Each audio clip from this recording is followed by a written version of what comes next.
Why don't we start with your background? Obviously, to set the scene, and people know obviously that from a professional standpoint, you're working at ITV, but more generally and more of an overview, who are you? What do you do? What do you care about day to day? So I'm Emma Brassington. I tend to introduce myself actually more often than not as a leadership coach, first and foremost. I love working, developing people, helping people grow in their career. And for me, it's about stepping up, taking responsibility, whatever role you're in. So whatever you're doing, you don't have to be in a leadership role to be a leader. It's about taking responsibility for who you are and what you're doing, bringing yourself into the world. And that for me has come out in coaching in my own business, helping particularly women in tech to develop and grow.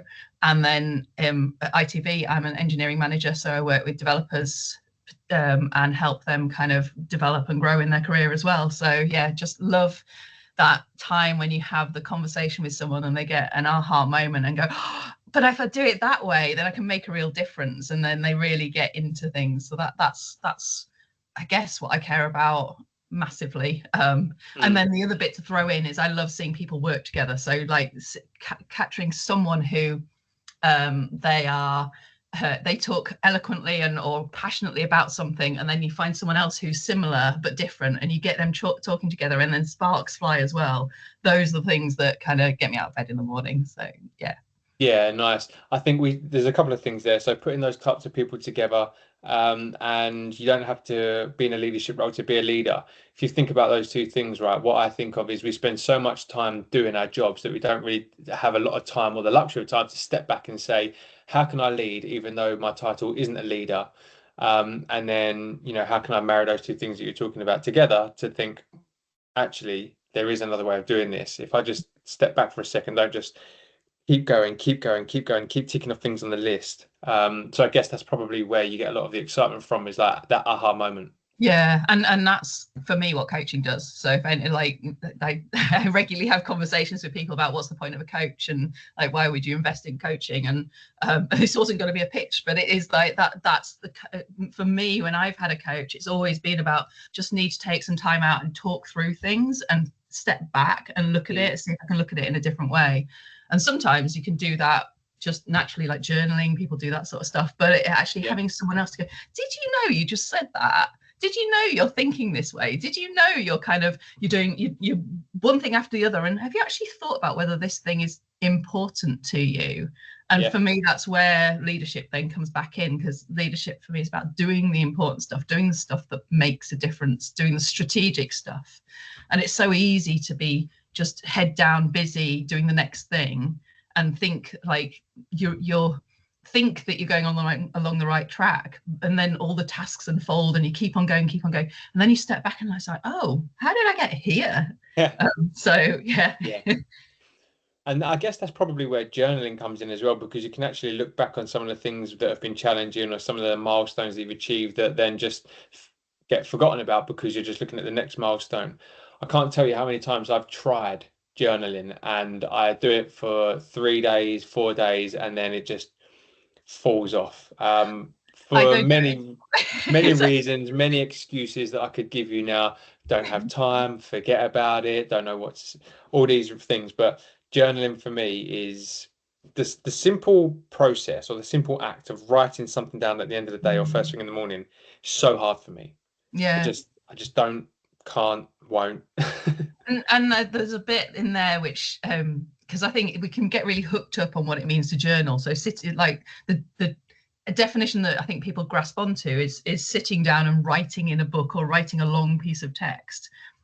But sometimes it's like, as you were talking there about being able to look back, my to-do list is effectively a journal. And because it reminds me of all the things I've done, it's getting stuff out of my brain and onto the thing. Or it could be that it's like, actually, when I was posting a lot on social media, that became my way of journaling in a way, because I was I was doing videos and as I was taking the dog for a walk and stuff like that. And it's like, I can look back at those and go, oh God, was I really thinking that back then? Yeah, that's true. Yeah.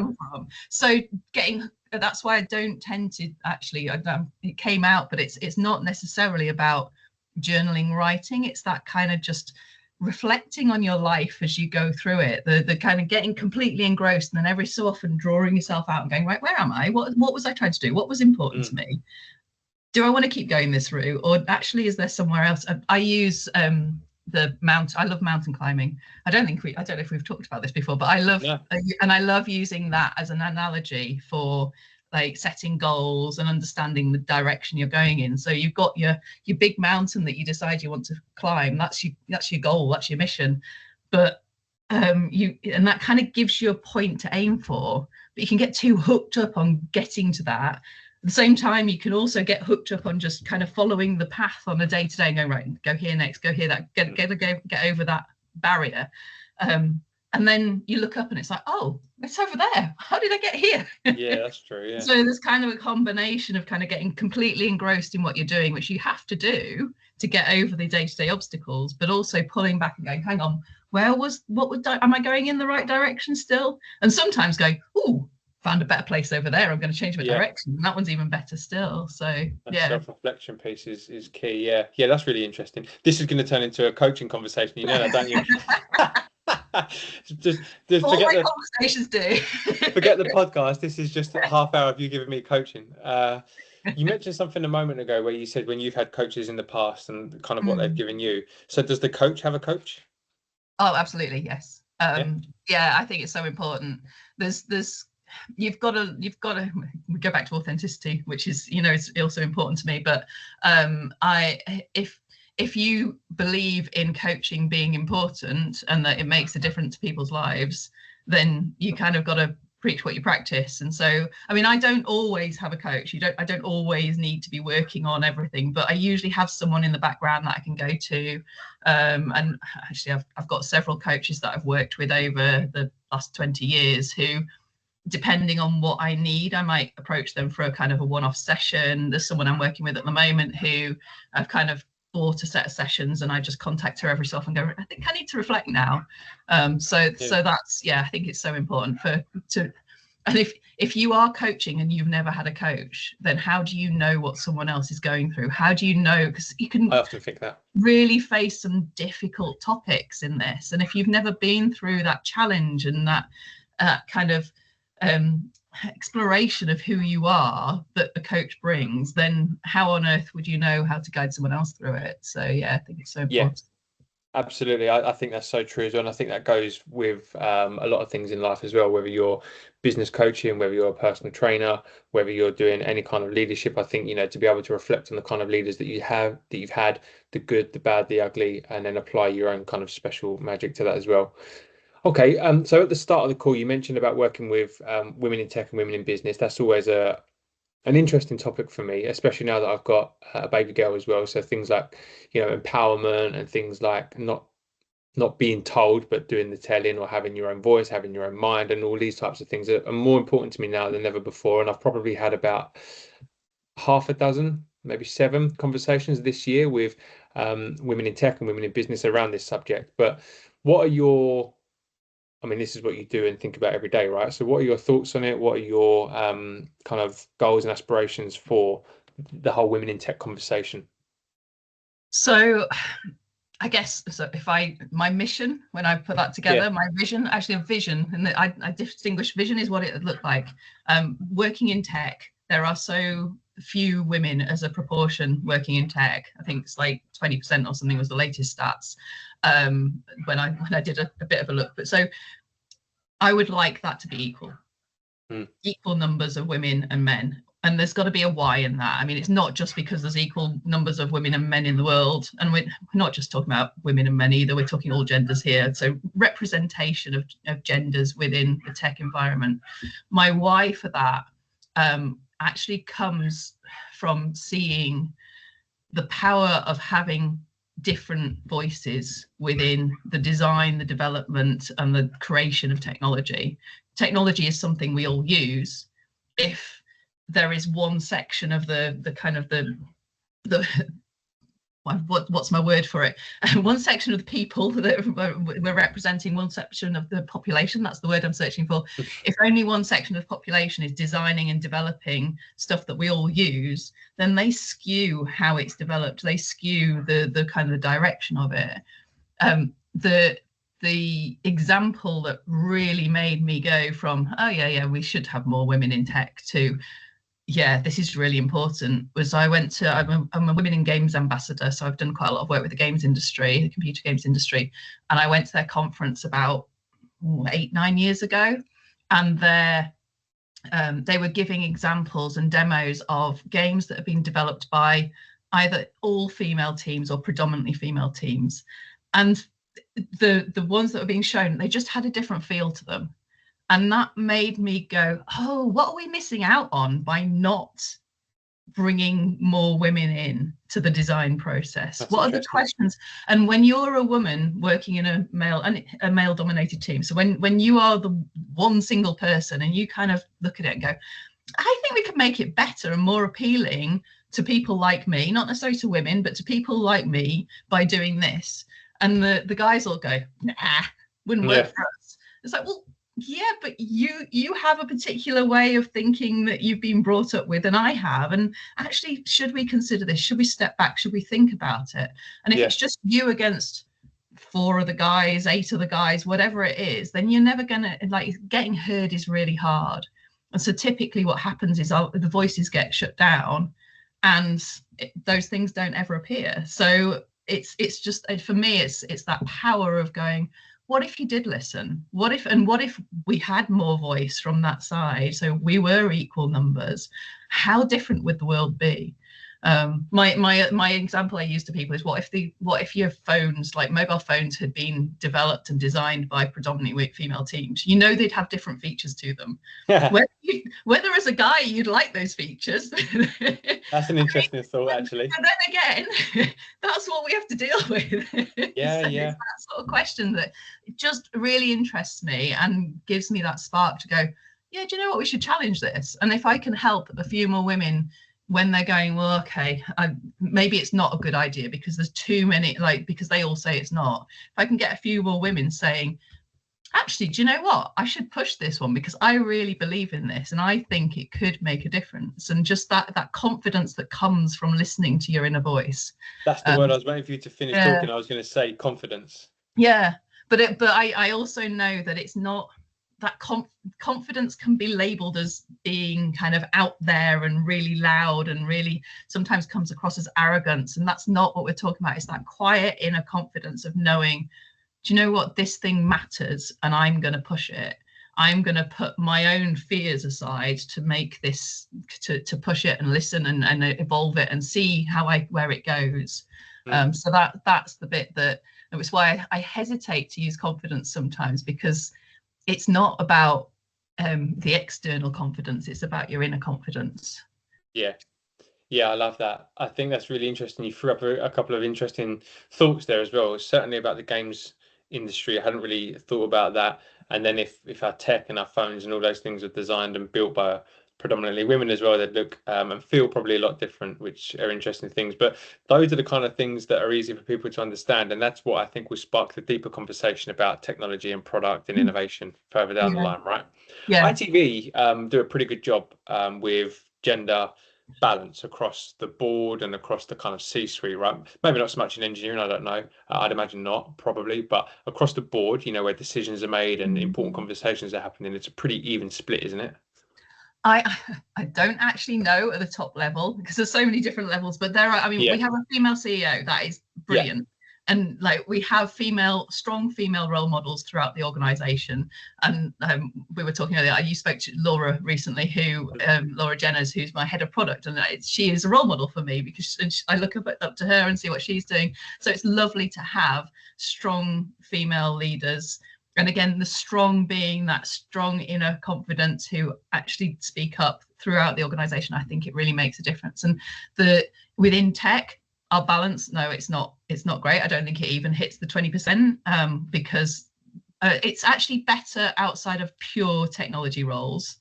But if you, so pure kind of developer roles, we don't have enough women in our development teams. It has increased since I got there, which is great, but not by a lot. We've also lost some people as well. But it's when you go outside and look at the product managers, the delivery managers, the BAs, and kind of that broader, actually it's okay. It's about what the industry standard is. But then when you start looking more widely in the organization, it's a media organization. So it's not a typically male-dominated industry in quite the same way. And it attracts a different, more creative people. So you've got more flexibility, more freedom, compared to, say, I've worked in defence industry, which is very, very male-dominated. Financial services and fintech, I suppose, as well. Again, yeah. So you different industries attract different groups anyway around them, and then you've got the technology within it. But I think ITV does a really good job of recognizing the importance of diversity and getting that message of the importance of diversity all the way through the organization. So from the start, it's something that everyone's trained on to think about. How do you include more voices? How do you make sure that people get listened to? How do you the value of listening to different voices in how that comes through in content or how it comes through in design, all of that stuff, that is a constant message that is always there. And I that's why I like working there as a culture. And I didn't expect that, actually. I have to say, I didn't know anything about ITV really before I joined, and I hadn't really looked into it until I started to go through the interview process. And it was like, oh, this is really nice. It's not I've not seen it as emphasized before in the industries I've been in. So yeah, that's really nice. That's a good point about industry as well. I mean, defense, you can imagine, right? And then financial services and fintech is what Venture have got probably the most experience in over the last few years, and we can certainly attest to that as well. It is changing, but definitely not at the speed of what I think a lot of people would like to see, me for one. So in terms of culture, how would we build a culture that is engaging, and also a culture that helps people really perform at their best? And I guess we're talking about people now rather than kind of women in tech. So I'm going to go, how fundamental do we want to go? This is your podcast. To bring something, so this is me trying to bring something like this is the way I think about it, which is that I see I guess the background I work from is around looking at and helping people with their state of mind. So we're talking about where their thinking is at, and the better someone's thinking is at, the better they come up with ideas and the better they engage with other people. So if someone is in a good, stable, comfortable, confident place, they tend to be more innovative and more creative and more connected. And so for me, that's a kind of a principle of how within our organization do we help people get to be in a good place within themselves, because if they do, they turn out better, and there's less conflict, there's more kind of willingness to listen to other people, because if you're feeling good, you don't have to defend your ideas anymore. You can explore and you can be open and you can talk about kind of, well, I think this, but you think that. Well, that's really interesting. So you start to open things up. And this is why I said, how fundamental do you want me to go? But that's what I'm always looking for now in conversations when I'm having a one-to-one with someone. I'm trying to think, how do I help them feel as comfortable in themselves as they can be, so that they can then listen, evolve, develop, grow, take on kind of challenges. How can they know how resilient they are? How can they feel like they can pick this thing up and do it, and it doesn't matter if they fail, because they know they can pick themselves up again. So the more I can help them do that, the more they're willing to look outside themselves and think about their relationship with other people. And then when you take that into a team environment, how can I help this team feel as comfortable as possible with each other? So helping them understand that they're all pushing in the same direction, helping them actually, some of the best team building workshops I've done is just about getting everyone to describe what does it mean to you to be in a good team. And it's amazing how many people describe exactly the same thing. A great team is one where we're all working towards the same thing, where we can make mistakes, where we feel supported. A bad team is where there's micromanagement and we're all in conflict and we all, like, someone's kind of taking credit for everything. So the same people come up with the same ideas about what a great team is. So why do we end up with poor teams? Well, it's because the agendas come up and people don't feel safe. They don't feel able to challenge each other, and they don't feel that they can speak out. So the more safe you can make someone feel, the more comfortable you can make someone feel, the more I see that they then become open to talking to each other. And if they're talking to each other, the ideas come, and they kind of build each other up, and they take that along that direction. I hope that makes some sort of sense. It does, and I'm frantically writing some notes down to take back to my team. I told you this is a coaching session for me, but it's an interesting one. So I've worked in a few teams during my career, and that question, what does it mean to you to be in a great team? And when I think about some of the teams I've worked in, my answer to that would have definitely changed depending on the stage of my career I was in, and my mindset, my thought process at the time.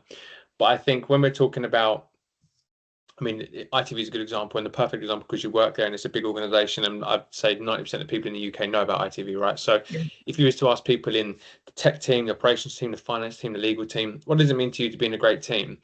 It'd be really interesting because you've got such a huge group of people to bring that into kind of like a one line or a one paragraph or an elevator pitch on this is the consensus. But then you're going to have those outliers that really say something that you didn't expect, right? So that'd be a really interesting question to ask. So I think that, and this is so the phrase that comes up, and or the way of describing it, which feels like a buzzword to some, is psychological safety. So and until I started digging into what the definition of psychological safety and what that means, and actually where that comes from, I didn't quite appreciate like the value of it. But there's various kind of a study that was done by Google looking at different teams and what made a high performing team. And actually the thing that was consistent across all was that the members felt safe and able to kind of challenge each other, to make mistakes, to learn from their mistakes. And that's where that's what became a high performing team. It didn't matter like that. There are other elements like having a mission and having a vision and knowing that you're working towards something, but they were all secondary to psychological safety. So I think that's what and that's why I run and ask that question with the teams, because helping them think about what does it mean to feel safe and comfortable and connected. And sometimes comfortable can be wrongly interpreted. It's not about comfortable, I'm just going to sit back and do nothing. It's comfortable. I'm comfortable to go out and really have a go here, and know that if I mess up, I'm not going to get blamed. I'm not going to be kind of lose my job for it. Actually, I'm going to be celebrated because I was willing to challenge the norms and kind of see how we could take the team beyond what we could actually achieve. Comfortable to have a voice. Yeah, and comfortable as well to challenge someone and say, have you thought about what you're doing there? So even when you do push yourself beyond, another team member coming in and saying, actually, do you know what you're doing? Do you know where you're going there? And that's so. But when I came to, I heard psychological safety a lot before I went and dug into the depths of it. And then it was like, oh, hang on, that's what I've been doing for years with teams. That's kind of captures what I've been trying to do with them. And so, yeah, that's a really interesting one to go and explore and kind of have a look at if you're keen to develop a safe team. Yeah, definitely. Well, I am, but I hope people listening will be as well. Definitely, that's the point of this. So, okay, off the back of that, then, so say you'd asked a bunch of people that question about psychological safety, what does it mean to you to be in a great team? And you get some real solid answers. You know, a lot of people feel comfortable and safe in their environment and all that sort of thing. What happens when there are significant organizational changes within that same structure? How do you then keep people performing and still feeling safe? Yeah, I think you've got to go back there to them feeling safe. So that process of going through redundancies, change is I think recognizing how tough it can be, recognizing that you are throwing people into a state of absolute and total uncertainty about where their life's going. And so you've got to start with that and appreciate and have empathy for the fact that they are probably, and some people will be more stirred up than others. Some people are comfortable with uncertainty. Some people are there in their, like, they might take it as an opportunity and go, actually, do you know what? I've got the chance to prove myself here. I've got the chance to move on to something else. But others might really appreciate knowing exactly what's happening day to day. So you've got to look at the different people and how they deal with that sort of uncertainty first. And then for me, it's always helping them see that no matter what happens, they will find their way through. And that's really it can sound so obvious, but it's also really powerful, because we get scared of what might happen in the future. We get scared of like, how is this thing, like, how will I cope? How will I pay the mortgage? How will I support my kids if I lose my job? That when you know that fear could be going on in someone's head, they're not going to be doing great work. But you're not going to force them to do great work while they're still kind of worrying about that stuff. And you can't tell them, like, if they're at risk, then you can't tell them you're not going to lose your job. Or if they're moving teams, you can't tell them things aren't going to change. So the best thing you can do is help them deal with that change. And almost it's pulling them back to the present moment and going, all you need to do is deal with today. How can you do the best work that you're doing right now in this moment? How can you show up and do the next thing that it makes sense to do, and the next thing that it makes sense to do, and do the absolute best that you can? How can you help them see that actually the whole of their life they have just been taking things one little step at a time, even though it's felt like they had the whole life planned out? Actually, everything's always uncertain. At any time things can come in and take you out, but you've dealt with it. So you've got the resilience to bounce back no matter what happens. And if you can help people settle in their state of mind, again, going back to state of mind, help people feel more comfortable dealing with that uncertainty, then they're in a place to engage back in again and do the best that they possibly can. And that's all you can ask of them, is to do the best they can. Yeah, that's a good point. There, but yeah. Sorry? Don't know if I answered the actual question you asked there, but that's... Oh, no, you definitely... Yeah. definitely did. And I had a follow-on question as well. So having those kind of conversations about, you've been resilient throughout your entire life, even though you maybe haven't felt like you've been resilient, but you've had to deal with change before, maybe just without it being so blunt and obvious, but you've still adapted and you've still come through the other side of it. So I guess that's the important point. And this goes back to something we spoke about probably a few minutes ago, where take a step back rather than just doing the do, and look at all the things that you've done. You don't have to necessarily journal, but look at the things you've come through before, the adversity, the challenges, the hurdles that you've overcome. This is just another one of them, even though it's just a bit more blunt and obvious and in your face. Yeah, and very often,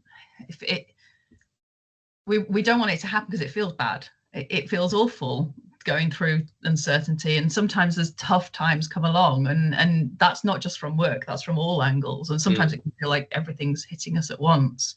And that's always for me where it's like, okay, stop trying to plan the future, stop trying to work it out.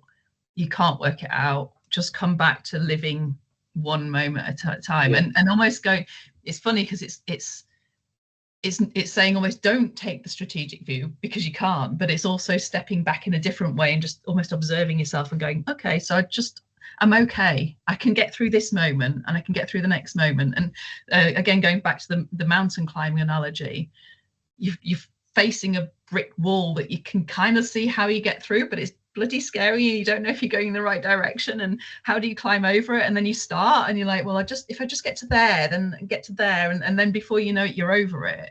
You can't keep looking up and kind of go, well, where am I going? What am I doing? But you kind of have that thing in mind that, I'm going to be okay. I can find this. It's just one little step, that we stay focused on one step at a time, and then things will change. Things always do change. And I think that's the other thing to see, that when you're when you know you've been through tough stuff before and you came out the other side, you start to see, oh, that's kind of what life is. It's tough, and then it's easy, and there's a kind of up and downs all the way time. That's life, just keeps throwing that at us. The more we can get better at riding those waves, riding those ups and downs, and knowing that when we're in a down, life will get better, because it always has before.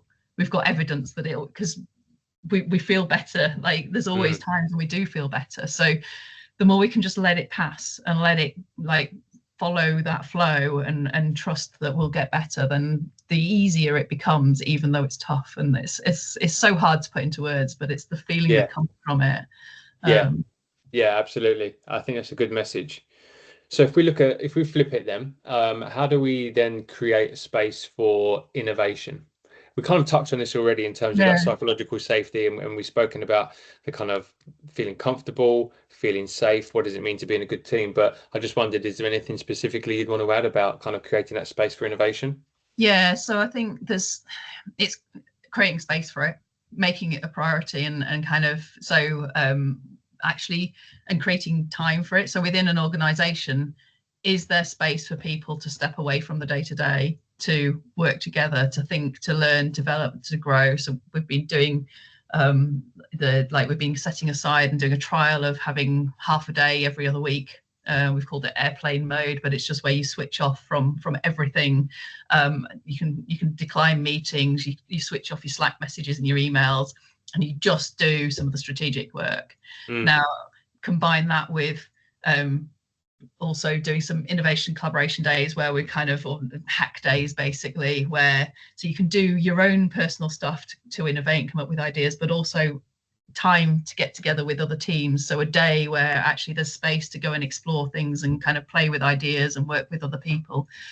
I think it's creating that space for it and saying, as an organization, telling people this is a priority. We know it's important to the business to do it. And this is where the value has come from the airplane mode type, is that we've managed to say, as a department, we are all putting this time aside because it's important. And so people take it because they're getting that message.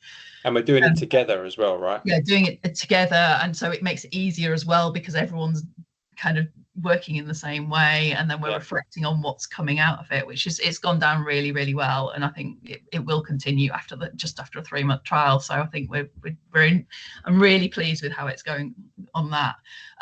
But going back to innovation, the other bit I think that's so important is coming back around to what we were saying about women in tech and diversity of kind of ideas.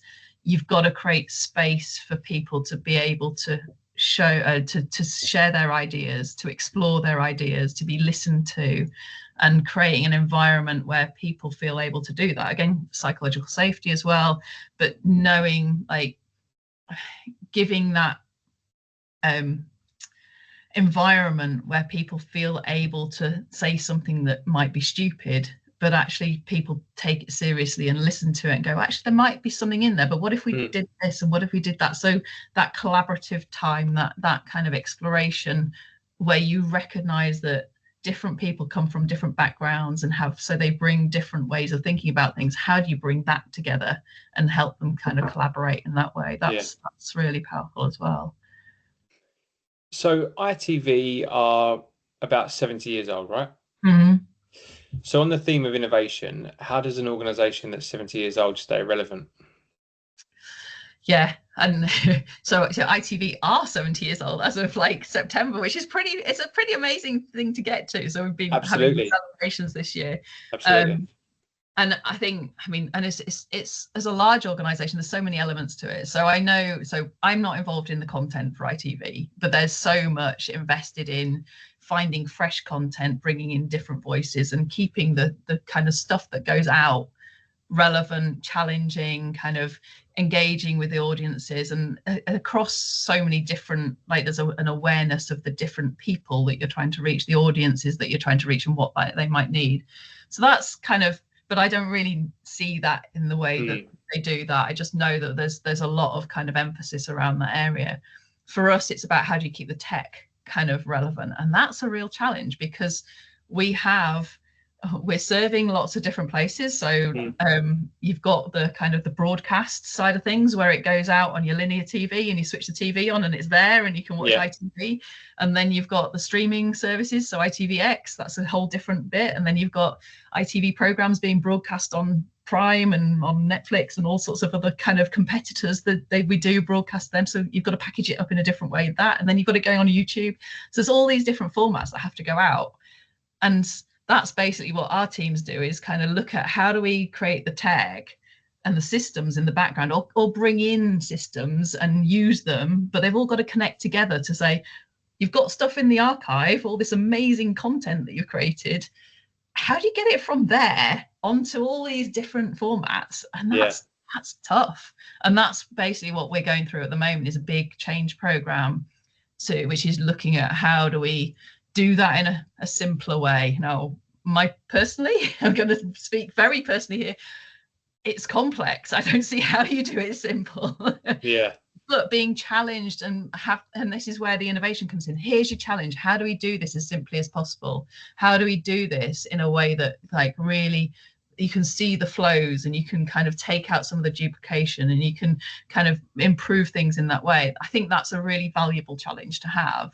And then you set up, and this is, we haven't done this, but hoping that next year we might be able to, but do some like workshops around that. We can actually feed back into the business and go, we think if we invest in this area, it would make a difference here. And we don't, that doesn't work as well as it could do at the moment. And that's one of the things that I'm pushing for, really, is like, how do we use the skills that we have, use the knowledge we have within the engineers, and get them to kind of make suggestions and feed in how to make that happen. Because sometimes that can be forgotten. The organization's taking over, and we need all these things, and it's like, but we know stuff here, listen to us. Yeah. That's a good point as well. Having your best engineers stay, and then giving them the room, creating that space for innovation, I think that's probably a real strong mechanism for how ITV stays relevant, right? So if you're constantly churning out good engineers and then replacing them with engineers on a whim, or just to try and fill gaps, I think that's where innovation can really stall. So yeah, you're right. 70 years is quite amazing, is quite impressive. And I think, ITV as a brand is definitely well known for all of the right reasons in this country. And I think the massive archive of content that you guys have got there, so I was chatting to your colleague about this a few weeks ago, it is pretty cool when you think about some of the amazing pieces of content, amazing pieces of film, and sports in particular, so like Olympics and World Cups and stuff, getting that onto your YouTubes and your Netflixes, from black and white and from poor quality and stuff like that. That's really cool. Yeah, right. So, and that's all kind of more like that's all being digitized at the moment, and I'm sad about that in a way, because the archive tour is amazing, going around and seeing all these old tapes and actually physically holding them and kind of going, oh my god, that's the original of Thunderbirds, for example, like in a big vault or something, like in Harry Potter. The archive is kind of next to where I work, so it's like it used to be an ice rink. It's in, like, you can drive past it in Leeds and see where it is, and it's like, it's just a building you wouldn't necessarily know, except it says ITV Archive on it, and it's in there. You go in there and all these tapes are in there, and of course there's lots of kind of protection against fire and things like that, but that's what's there. And then all that's being put now into digital. And then they'll get rid of it all, so you don't get that physical feeling anymore. That's what I'm sad about, because that brought it to life for me. Yeah. Although I don't miss the days of having to wind my tape up when it gets jammed in the VHS player, to be honest with you. Blu-ray didn't last too long either, did it? No. So, good. Betamax, so back in the days. Yeah. Good for never digitization. I wanted to talk to you, or I want you to talk about the AI training that you set up, because we spoke about this before, and I just wanted you to add a bit more context to it. But the headline that I wrote down is that it was for more than 100 people. It was a hackathon to allow engineers to play around with tools. But did you want to just, because I'm sure that doesn't really give it as much justice as what it deserves, but do you want to just tell us a bit about that? Because I think a lot of people can take inspiration from that. Yeah, this is going back. It's just after Gen AI appeared, and everyone was kind of excited about AI tools, and we wanted to give space for people to explore what I can't even say it, generative AI could do. And so we had a 2-day hackathon booked in the diary, and so I've done a lot of game jams, run a lot of kind of those sorts of things. So where, again, it's essentially a game jam is a hackathon for games developers. You bring them in and they kind of develop some games in 48 hours, and you get to play them at the end of it. But I know that it's in the setup. So you can run a 2-day hackathon and everyone comes along and they kind of get some ideas, and then by the end of it, they've not really got very far because the infrastructure hasn't got into place, or they've spent the whole time just going away and researching something. So what I ended up doing was running a series of workshops in advance, just to get people thinking, and to actually get them starting to explore before the 2 days where they actually came together. So it became more of there's kind of 6 weeks of 1-hour sessions where I brought in a couple of external speakers. I've got a friend who who and ex-colleagues actually, one who does a lot of work with data and understanding how do you prepare data so actually it's most effective for AI. So I got him to come in and do a talk. And then another friend who is a sociologist in AI, so she came in and talked about the ethics and responsible innovation, which I think is so important in this area, just that consideration that you need to give. So we just brought in different people and kind of gave that overall perspective. And then they went into the hackathon itself to go and play with the tools and see what it could do. On a couple of, I mean, it's 2 days, you don't get a huge amount, but there were a couple of things which came out, which then came into roadmaps and have been adopted. I think the result really was more about learning and development than kind of generating new whizzy things. They had a lot of fun. We had a lot of laughs. It built teams, it built connections. And it's really interesting now because it was exactly 2 years ago. So it was November 2 years ago. And now looking and seeing where AI is and how it's like integrated into so much of what we do already, and how tools have changed and developed, and some of the things they were doing back then, it was like, well, it can't do this, it can't do that. Now it can. So yeah. It is really interesting. But and it goes back to that, you're asking about how do you create space for innovation. It's really like when people talk about, oh, we'll just do a hackathon. Well, actually you can just do a hackathon and give people kind of some time. But if you think about it with a bit of planning, you can set it up so that hackathon actually really kind of builds on stuff that they've had the chance to do, and they've kind of had, you get the discussion going, so you get much more value out of it as a result of that. So I love stuff like that. So Vention do a few cool things, like Invention Day, for example, where we invite people to submit an application on their startup idea, and they need to be really super early stage. And then the prize is that we give them a few months free software development work up to, I think, 150 grand. So we'll help get them to like MVP stage. I hope I've got that right, otherwise marketing will kill me. But it's a pretty cool thing that we do every single year to celebrate the incorporation of our business, as a software service provider or a software development partner. It's something that we do every year to celebrate our inception. And we also did something recently as well. So we've got our own UK-based CTO here in London, and we had an internal competition called Beat the CTO, where everybody could use, I think it was Lovable people were using, and the CTO would create his idea using Lovable, and then the whole concept was you've got this many credits, this many tokens or something like that to be able to create your idea without exceeding that token limit, and then seeing if your product or your thing at the end of it was deemed to be better than the CTO's. So you didn't have to be technical because Lovable allows that. And then we had a panel selected internally at Vention, who would like grade all these different products on things like scale and idea and creation and UI and stuff like that. And it was really, really cool. So I think with the advent of Lovable and all these different agentic AI tools and Gen AI, those kind of hackathons, those kind of internal competitions are really cool to see. Yeah. No, I think it's like, and the element of competition is always really interesting as well, because it pushes people to go a bit further. To just kind of go, well, what really? And again, innovation, having a challenge, having some constraints. In game jams, it's a global game jam is the one I've been most involved with. They actually put what they call diversifiers in. So they have a list of things that if you want to, it kind of, they're constraints that so it might be develop a game for people with a certain disability, or develop a game which only uses which is specifically for an iPad. So you haven't got the joystick type, or you haven't got a keyboard.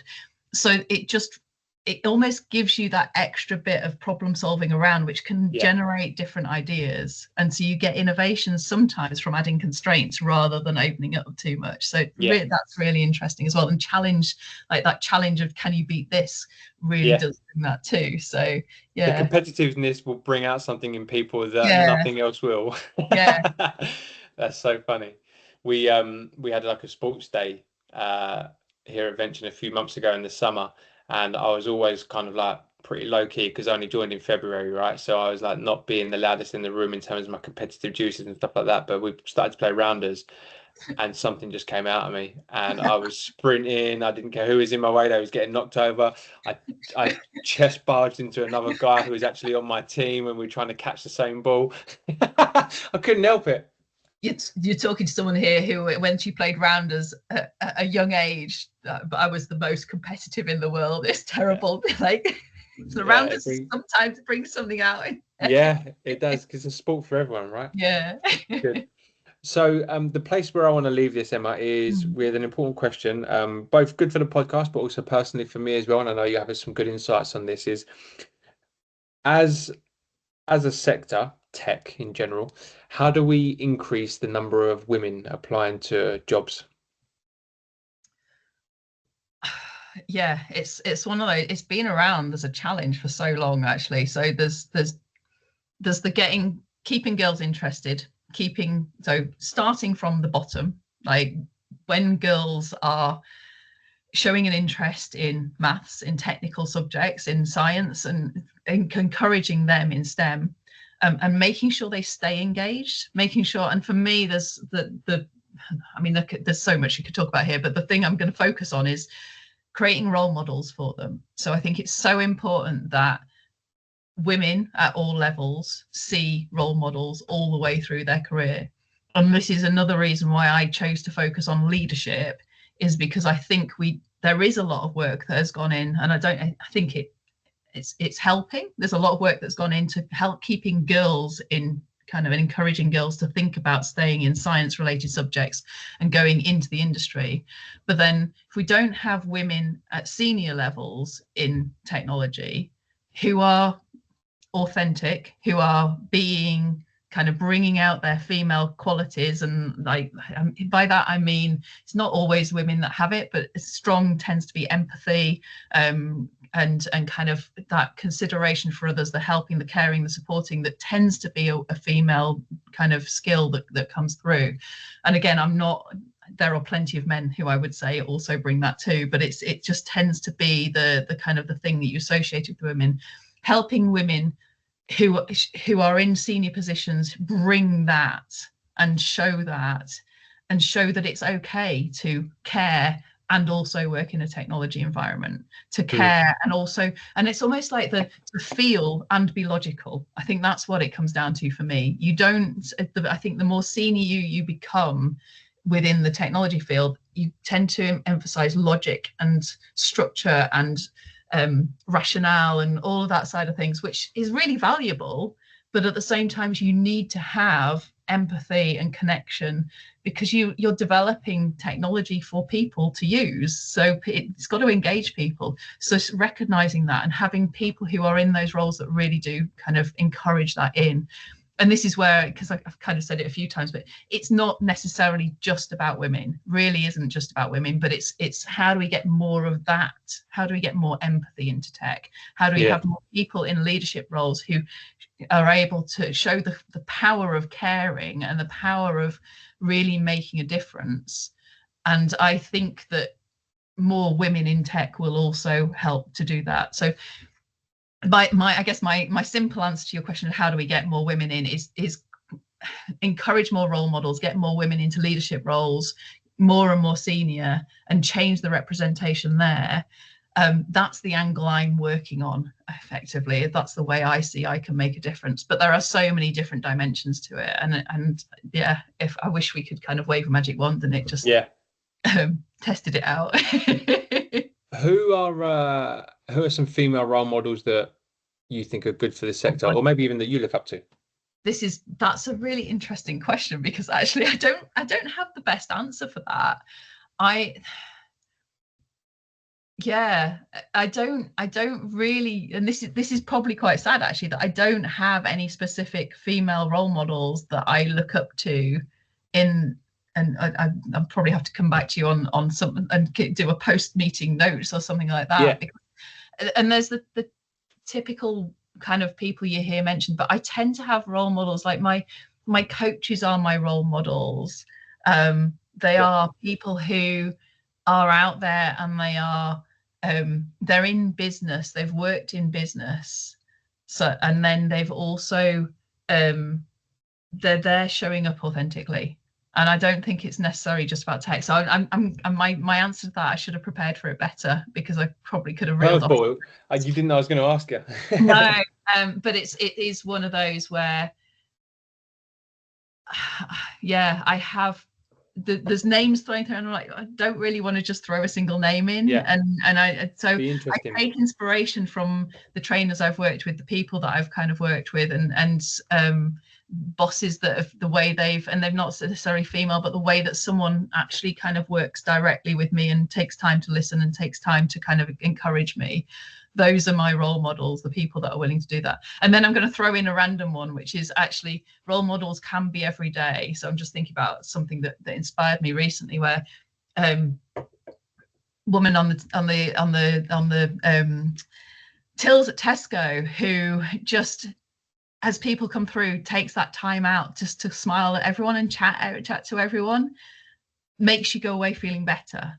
Yeah. And so it's little things like that sometimes just make me go, I should do more of that. I should take more of that time, because she's just made me feel better about myself, and I'm going to have a better day as a result of it. So maybe my answer to your question is that role models are actually all around us, and it's not necessarily someone being in a senior position. It's just taking that inspiration from everyone and seeing when someone makes you feel better, that's saying, what is it? How can I be more like that? So that's what I'd say to that.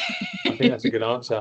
I think a 5-second act of kindness can turn someone's entire week around. And that person that smiled on the tills of Tesco maybe doesn't even realize the impact she has on some people who are having just a really, really bad day or a bad week or a bad month. So it's a good answer in the end. Eventually got there. Brilliant. Do you know what? I actually feel like we could cover so much more, and we could carry on talking for a long time. So we might have to revisit this. But I just wanted to say thank you, because since we first spoke about 3 or 4 weeks ago, I've been keen to do this. I think everything that you do from a mindset and a coaching perspective, specifically within a women in tech and women in business thing, is something that I find really sort of inspirational as well. As I said, having a daughter kind of makes you think differently. So I was really keen to get this recorded with you today. So thank you. Thank you for inviting me. It's been brilliant. Thanks. No worries.